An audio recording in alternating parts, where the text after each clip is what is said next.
الحمدللہ وحدہ لا شریک لہ والصلاۃ والسلام علی من لا نبی بعد۔ پارہ نمبر 5۔ اس میں ایک مسئلہ بیان فرمایا ہے کہ مرد کو اللہ تعالیٰ نے عورت پر فضیلت دی ہے، یعنی فطرت کے اعتبار سے، اپنی طبیعت کے اعتبار سے مرد عورت پر مقدم اور افضل ہے، اور اس کی بنیادی 2 وجہیں قرآن کریم نے بیان فرمائی ہیں۔ نمبر 1، مرد کے ذمے عورت کے اخراجات ہیں، عورت کے تمام مصارف برداشت کرنا ہے، خرچ کرنا ہے۔ نمبر 2، فطرت اور طبیعت، تکوینی نظام ایسا ہے کہ مرد کو اللہ تعالیٰ نے عورت اور فضیلت دی ہے۔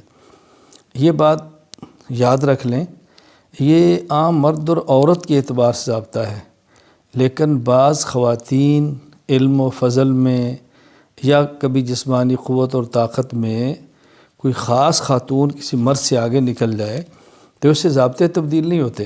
عموماً ایک ماحول یہ بیان فرمایا ہے۔ میں اس کا مثال دیتا ہوں کہ جس طرح شہر میں رہنے والا دیہات میں رہنے والے سے عام طور پہ معاملات کے اعتبار سے یا تعلیم کے اعتبار سے بہت آگے ہوتا ہے، لیکن بسا اوقات ایک دیہات میں رہنے والا بندہ علم حاصل کر کے شہر والوں سے بہت آگے نکل جاتا ہے۔ تو ایک ہوتا ہے عمومی نظام، ایک ہوتا ہے خاص کسی بندے کی فضیلت، وہ بالکل الگ چیز ہے۔ تو بہرحال فطرت کے اعتبار سے مرد کو اللہ تعالیٰ نے عورت پر فوقیت، عظمت اور فضیلت عطا فرمائی ہے۔ نمبر 2، یہاں طہارت کے مسائل بیان فرمائے ہیں۔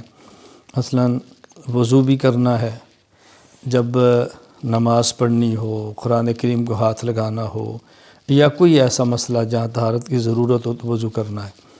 اور بعض حالات ایسے ہیں کہ جہاں پر غسل کرنا فرض ہوتا ہے، آدمی کو احتلام ہو جائے، اپنی اہلیہ کے پاس جائے تو غسل جنابت جسے کہتے ہیں، عورت حیض نفاس سے پاک ہو تو ان حالت میں غسل بھی کرنا ہوتا ہے۔ تو طہارت کے مسائل بھی اس پارے کے اندر بیان فرمائے ہیں۔ اور ایک اہم بات اللہ تعالیٰ نے پوری زندگی میں شریعت پر عمل کرنے کے حوالے سے یہ بات ارشاد فرمائی ہے۔ نمبر 1، اللہ کی اطاعت کرو، اللہ تعالیٰ کی بات مانو، اور پھر اس کے رسول کی بات مانو، اور پھر فقہا کی بات مانو۔ یہ 3 باتیں کیوں فرمائی ہیں؟ نمبر 1، اللہ تو خالق اور مالک ہے، مخلوق اور مملوک نے بات ماننی ہے، لیکن دنیا میں اس کان سے اللہ کی بات سن نہیں سکتے، اس آنکھ سے اللہ کی ذات کو دیکھ نہیں سکتے۔ تو اللہ کی ذات کو دیکھیں یا بات سنیں گے تو بات مانیں گے۔ اس کے لیے ضروری ہے اللہ تعالیٰ اور ہمارے درمیان ایک واسطہ ہو، اور وہ واسطہ ہے پیغمبر کا۔ وہ اللہ تعالیٰ کی بات کو سنتے ہیں، کوئی براہ راست، کوئی بذریعہ جبرائیل، کسی کی طرح میں اللہ تعالیٰ القاء فرماتے ہیں۔ اور پھر ہمارے پیغمبر پاک عربی ہیں، ہم اجمی ہیں، عربی نہیں جانتے، اور کوئی عربی سمجھتا ہو تو قرآن و سنت کی تہہ تک نہیں پہنچ سکتا، اور پھر وہ نبی کی بات کیسے مانے؟ اس کے لیے فرمایا کہ فقہا کی بات مانو، یعنی فقہا نبی ہی کی بات کی تشریح اور وضاحت کرتے ہیں۔ اللہ تعالیٰ کی بات کو قرآن کہتے ہیں، پیغمبر کی بات کو حدیث کہتے ہیں، فقہا کی بات کو فقہ کہتے ہیں۔ تو گویا اللہ تعالیٰ نے یہاں قرآن کریم، حدیث مبارک اور فقہ، اللہ تعالیٰ، مصطفیٰ اور فقہا تینوں کو ماننے کا حکم دیا ہے۔ پھر اللہ تعالیٰ نے ایک اور مسئلہ ہم بیان فرمایا کہ سورۃ الفاتحہ میں یہ بات فرمائی کہ مجھ سے دعا مانگو، اہدنا الصراط المستقیم، اے اللہ ہم کو صراط مستقیم پر چلا۔ صراط مستقیم کیا ہے؟ صراط الذین انعمت علیہم، یعنی جن پر آپ نے انعام فرمایا ان کے راستے پر چلا۔ جن پر اللہ تعالیٰ نے انعام فرمایا وہ کون ہے؟ اس کا تذکرہ 5ویں پارے میں ہے۔ وہ 4 قسم کے طبقات ہیں۔ نمبر 1 النبیین، نمبر 2 الصدیقین، صحابہ کرام رضی اللہ عنہم اجمعین، نمبر 3 شہداء، نمبر 4 اولیاء۔ پہلی بات، انبیاء کی بات مانو، ہر علاقے میں نبی نہیں، صحابی کے نقش قدم پر چلو، ہر علاقے میں صحابی نہیں، شہید کے نقش پر کر چلو۔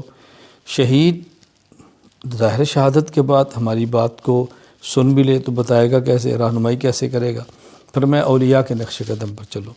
گویا کہ جن پر اللہ نے انعام فرمایا وہ 4 قسم کے لوگ ہیں، اور ہمیں چاروں کے نقش قدم پر چلنے کا حکم دیا گیا ہے۔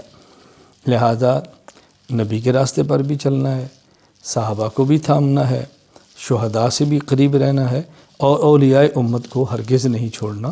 ہم نے ان چاروں کی اتباع کرنی ہے، نقش قدم پر چلنا ہے۔ پھر اس صورت میں اللہ تعالیٰ نے قتل کے احکام بیان فرمائے۔ کوئی جان بوجھ کے قتل کرے تو اس کی سزا کیا ہے، بھول سے قتل ہو جائے، چوک ہو جائے، قتل خطا تو اس کی سزا کیا ہے، قتل عمد، قتل خطا، دیت کب ہوتی ہے، فدیہ کتنا ہوتا ہے۔ تو یہ احکام اللہ تعالیٰ نے 5ویں پارے کے اندر بیان فرمائے۔ پھر اس پارے میں اللہ تعالیٰ نے عام نمازوں کا ذکر تو فرمایا کہ نماز پڑھنی ہے تو طہارت کرو، نماز کا ارادہ ہو تو خود پاک کرو، اور بطور خاص 2 نمازوں کا ذکر فرمایا۔ ایک نماز ہے صلاۃ الخوف، جب میدان جنگ میں ہوں، خوف سوار ہو، یعنی سارے نماز پڑھتے ہیں، دشمن یکبر حملہ نہ کر دے، تو وہاں کیسے نماز پڑھنی، اسے کہتے ہیں صلاۃ الخوف۔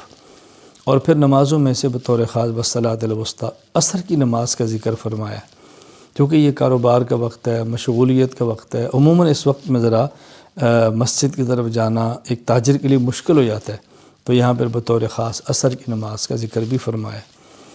اور اللہ تعالیٰ نے پھر منافقین کی حالت بیان فرمائی ہے کہ منافقین نہ ادھر کے ہوتے ہیں نہ ادھر کے ہوتے ہیں، درمیانے بیچارے پھنسے پڑے ہوتے ہیں، کہیں دین میں فائدہ دیکھا تو ادھر لپک گئے، کہیں دنیا دار میں فائدہ دیکھا تو ادھر چلے گئے، اللہ کے نبی کی بات ماننے میں دنیا کی غرض دیکھی تو وہاں دوڑ گئے، اور جب وہاں دنیا کا نقصان نظر آیا تو ان کو چھوڑ گئے۔ یہ منافقین کی حالت ہے، مذبذبین بین ذالک لا الہ الا ولا الہ الا۔